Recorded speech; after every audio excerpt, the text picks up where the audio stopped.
Installe-toi, prends ton café, car il faut que je te parle de la dernière sortie animée du moment. La saison 2 vient de commencer, c'est un vrai banger, alors laisse-moi te présenter aujourd'hui Solo Leveling. Jinwoo, je suis ton père. Ok, je me suis peut-être trompé de licence, mais vous avouerez qu'il y a des similitudes un petit peu. Eh bien, bonjour à tous, j'espère que vous allez bien. On se retrouve aujourd'hui pour une nouvelle vidéo et pour la review et analyse de cet épisode 15 de Solo Leveling saison 2. Épisode qui aura quand même servi à nous mettre des bonnes bases. Je pense qu'on commence tout doucement à sentir ce qui nous attend pour le reste de la saison. Mais de nouveau, on nous annonce des trucs de fou. En tout cas, un tout grand merci à vous pour l'accueil que vous avez eu pour l'analyse de l'épisode 13 et 14. Je dis 13, 14, 15 ici, mais tu te douteras, il s'agit d'épisodes 1, 2 et 3 de la saison 2. C'est juste que sur Crunchyroll et de la manière dont Solo Leveling fonctionne, il continue à la suite de la saison 1. Et vu que la saison 1 s'est arrêtée à 12 épisodes, eh ben on continue. Et donc le 3e de la saison 2, c'est le 15e. On fait un peu de maths, mais je pense que ça va. Donc oui, un tout grand merci vraiment pour votre accueil, pour les commentaires que vous avez mis dans les commentaires. Enfin, pour les commentaires que vous avez mis dans les commentaires. Oui, Maxime. Je suis content que ça vous plaise, en fait. Et je suis boosté pour vous faire toute cette saison, tous les mercredis à 20h, comme aujourd'hui. On se donne rendez-vous et on continuera à parler de cette série. Et quand cette série sera finie, on parlera d'autre chose. Bon, pour cet épisode, on va pas tourner autour du pot. Il était peut-être un peu plus calme que les deux premiers, mais son but ici, je pense, c'est vraiment de nous mettre les bases, de nous installer le reste de l'intrigue qui va nous poursuivre sur le reste de la saison. Partons du principe qu'il y en aura 12 pour cette saison 2. Il nous reste encore du coup 9 épisodes, donc c'était normal d'avoir un épisode qui était peut-être un peu plus posé et qui vient planter des graines un peu partout pour qu'on ait un fil conducteur jusqu'à la fin de la saison 2. 3 points importants dans cet épisode. Tout d'abord, Gino qui souhaite devenir le maître de la guilde que son père souhaite créer. Ensuite, la fulgurante avancée de Jinwoo dans la tour des enfers. Sans oublier l'info essentielle de cet épisode, l'apparition mystérieuse de cet homme intrigant qui vient avec une très grande menace, qui pèse sur l'avenir de l'humanité. On continue quand même de garder ce truc des fourmis qui se métamorphosent et qui jusqu'à présent étaient isolées sur une île qui avait fait des milliers de morts lors d'une attaque sur cette fameuse île. Au début de notre épisode, nous retrouvons Jinwoo et Jino en train de farmer différents raids pour récupérer des ressources et du côté de Jinwoo pour éternellement gagner des niveaux et monter ses pouvoirs. Jino, il est surpris de voir à quel point Jinwoo il a évolué sur le peu de temps qu'ils ne se sont pas croisés. C'est quand même 19 raids qui se sont enchaînés sans aucun scrupule. Donc je pense que là, ils se sont mis un petit peu d'argent et un petit peu de level de côté pour un nouveau projet qu'il a envie de lancer ici. C'est le lancement d'une guilde. En effet, Jino est le fils d'un grand businessman coréen. Et pour continuellement développer sa société, il souhaitait investir dans ce qui fonctionnait le mieux en Corée, les guildes de chasseurs. Il a donc délégué à son fils aîné la responsabilité de trouver un maître de guilde pour pouvoir devenir la figure emblématique de la nouvelle guilde à l'image de cette société. Seulement, Jino n'a pas forcément de bonnes relations avec son frère aîné qu'il n'a pas vu depuis plus de 10 ans. Il considère même Jinwoo plus comme son grand frère que son propre frère de sang. Pour se faire bien voir de son père et montrer que lui aussi est digne de créer cette guilde, et surtout parce qu'il n'est pas d'accord avec l'avis de son frère aîné de faire venir un étranger pour la responsabilité de maître de guilde, il souhaite, lui, devenir le maître de la guilde de son père. C'est cette raison qui le pousse à se retrouver à table avec lui pour justement argumenter là-dessus et faire cette demande. Dans le manoir, je trouve que l'on distingue beaucoup plus la tension qu'il y a entre la discussion du père et du fils. Jino est un peu pris au dépourvu de constater que le père est au courant qu'il n'a pas été capable d'atteindre tous ses objectifs seul et qu'il a dû solliciter l'aide de quelqu'un, un certain Jinwoo, qui en plus de ça a l'air de cacher certains pouvoirs. Et Jino se trouve alors dans une situation délicate et que lui doit assumer qu'il mentait ou du moins qu'il cachait volontairement des éléments à son père. Le père vient même à inviter à table le fameux Rancé qui a survécu lors du portail rouge de l'épisode précédent, parce qu'il a été payé pour révéler la fameuse force de Jinwoo. Et donc, à table, on distingue beaucoup plus une tension de Jino qui se retrouve écartelé entre dire la vérité à son père, mais continuer de garder un secret de ce fameux meilleur ami qu'il considère même comme un grand frère et qui lui a sauvé la vie déjà plusieurs fois. Le père accepte, il lui donne la responsabilité de cette guilde, mais pour une raison bien précise, c'est de recruter Jinwoo. Ils ont besoin d'un rang élevé pour que cette guilde ait du prestige et puisse faire des raids importants. Car il faut savoir qu'initialement, il a quand même été démarché auprès de 2 rangs S emblématiques de Corée, la légendaire Cha Hae-in, qui est la vice-maître de la guilde des Hunters, la guilde numéro 1 de la Corée, ainsi qu'un 2e rang S qui a également décliné son offre. Donc il se retrouve sans chasseur de prestige, mais peut-être ce fameux chasseur Sung Jinwoo qui commence à être sur le bout des lèvres de toutes les autres guildes, qui pourrait être un coup de maître de le recruter dans une guilde tout à fait nouvelle qui n'avait jamais vu le jour avant.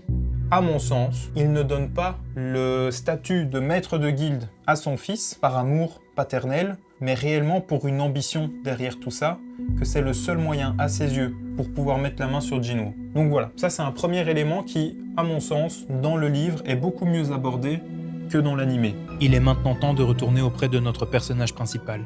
Jinwoo, maintenant de niveau 60, aimerait réitérer son expérience dans la tour de l'enfer. En tout cas, c'est comme ça qu'on va l'appeler. Parce que cette tour, l'idée c'est que à chaque étage, tu as différents monstres que tu dois battre avec une quête pour pouvoir monter les étages suivants et essayer de monter tout au-dessus de la tour. Il va recevoir alors une quête qui va lui demander de récolter 10 000 âmes auprès des monstres qu'il va tuer sur ces différents étages. En échange de quoi, il recevra 3 récompenses différentes qu'il pourra choisir. C'est la motivation principale qui va le pousser à monter tous ces étages pour finalement arriver à l'étage 50 sans grande réelle difficulté et pouvoir nous montrer enfin ce premier combat. Là, ce combat, c'est au final la seule séquence de combat qu'on nous propose réellement dans cet épisode, qui est assez intéressante. Pendant facilement 2 minutes, on voit des beaux enchaînements, on voit une belle animation, on voit du solo leveling. En fait, c'est, on va dire, le seul moment de l'épisode qui est un petit peu plus actif, qui est un petit peu plus dynamique. C'est assez intéressant de voir à quel point l'armée de Jinwoo, elle commence à devenir conséquente, à quel point elle est forte. Il a quand même ses cadres maintenant, il a Igris, il a Iron, ce fameux ours chef de meute qui, occasionnellement, lui sert de monture aussi lorsqu'il n'a pas envie de marcher. Monsieur devient fainéant, pardon. Ce combat contre Vulcan, qui est quand même un mob plus puissant que lui, étant donné que son nom est écrit en rouge, nous montre comment Jinwoo utilise avec aisance ses ombres, ses pouvoirs qu'il débloque petit à petit et ses points d'expérience qu'il place intelligemment à chaque montée de niveau. Il va lui donner une patate, il va voir la puissance de son coup, il va en être étonné. Et en fait, à ce moment-là, on voit justement les statistiques qu'il a.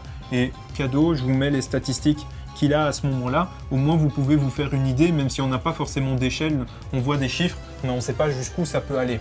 Mais ce qui n'empêche que voilà, ça vous donne une petite idée. Si vous êtes fan de jeux vidéo, vous pouvez avoir un peu un aperçu. Sauf que dans l'animé, nous ne voyons pas ces statistiques. Peut-être qu'ils estiment que ces points-là ne sont pas intéressants pour le développement de l'histoire. Et ce combat nous montre aussi l'aisance à laquelle il utilise ses ombres. Il demande à Iron de lui envoyer son fameux bouclier pour pouvoir se protéger. Il utilise l'ensemble de ses pouvoirs avec facilité, et ce qui lui permet, avec un peu de réflexion et de stratégie, de venir à bout de ce boss qui, à ce moment-là, est un petit peu plus puissant que lui. Il continue ses combats, il monte jusqu'à l'étage 75, et là on a de nouveau un plan assez stylé. On voit son armée qui arrive face à ce fameux boss de zone de l'étage 75. Il est déjà au-dessus du mob, et on comprend qu'en fait, il y a un écart de niveau. Et c'est le retour de ce Jinwoo, avec le regard lumineux et froid dans le noir, qui nous permet de comprendre qu'il est devenu beaucoup plus puissant que lors de son combat contre Vulcan.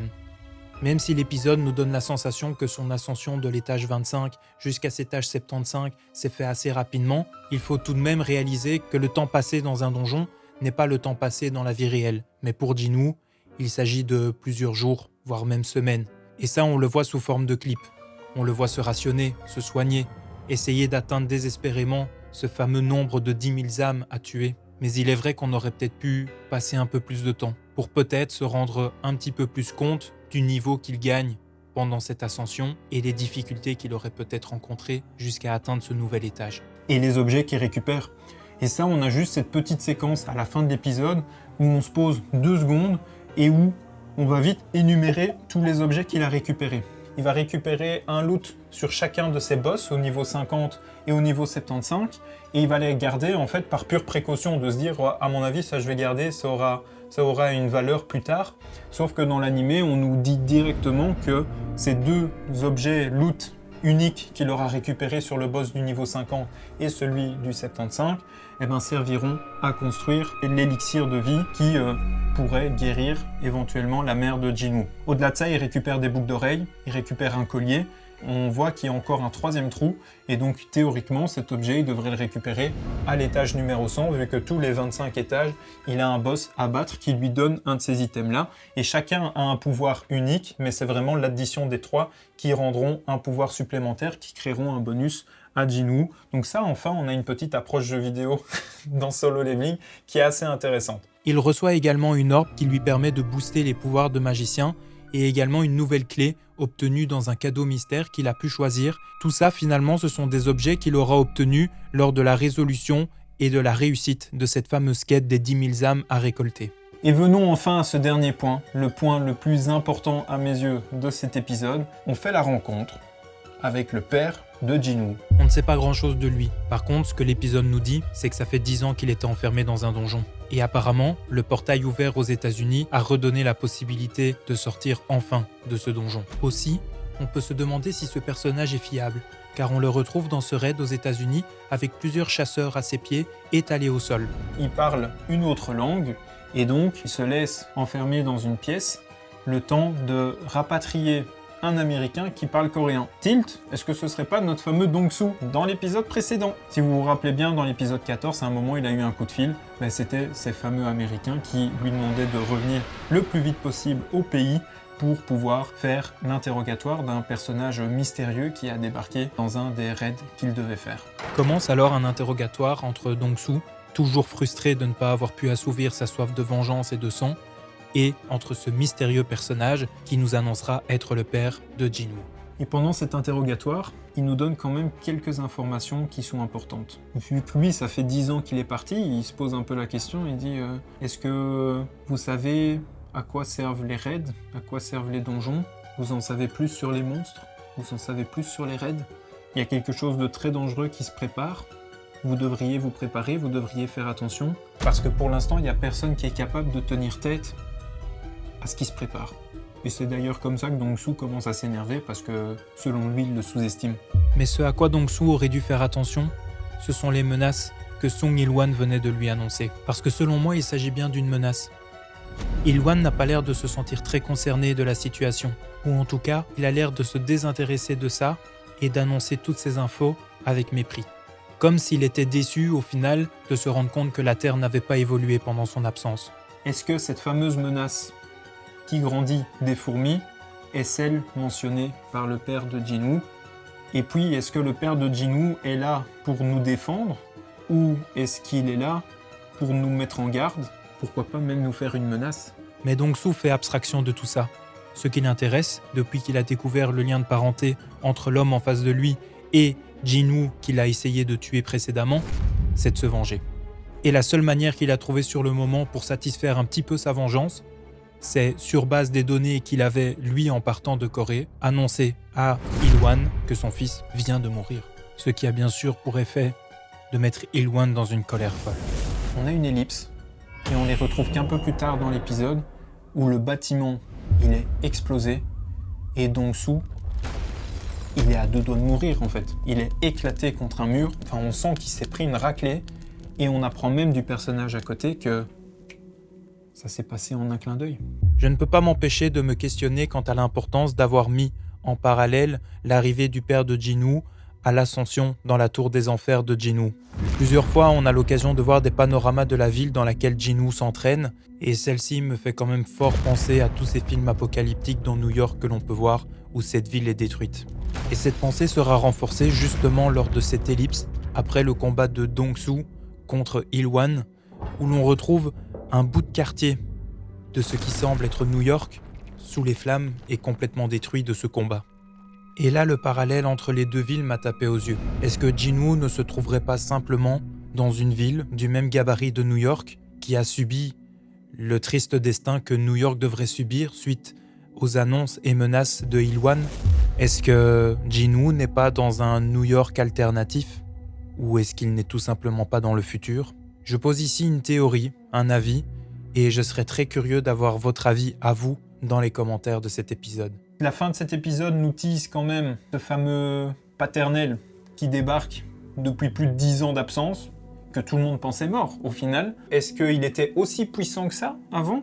Parce que, rappelez-vous, dans la saison 1, je me rappelle pas une seule fois que Ji-Woo a inventé que son père était un très grand chasseur de Corée, et personne n'a défendu à un moment Ji-Woo en disant son père était super puissant, c'est dommage que lui il soit devant eux. Qu'il y a peut-être plus de liens entre lui et son fils maintenant, depuis qu'il a le système.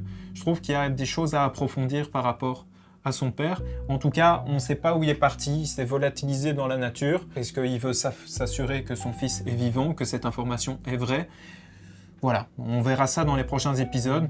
Mais le plus gros teasing que l'on a actuellement à la fin de cet épisode, c'est le retour de Ji-Woo dans cette tour des enfers pour finir les 25 étages suivants qui lui permettront d'atteindre le 100e étage. Et on l'espère, créer cette potion qui peut-être pourra soigner l'état de santé de sa mère. En tout cas, si ce format vous plaît, n'hésitez vraiment pas à soutenir la chaîne, soutenir ce format en mettant un like, en écrivant un commentaire, même si c'est juste pour dire j'ai adoré l'épisode, mais moi ça m'intéresse vraiment de savoir ce que vous avez pensé de ces épisodes-ci.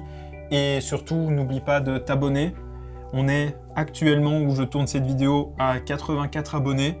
Et ce serait génial d'atteindre les 100 abonnés symboliques. Ce serait, je pense, une très bonne chose.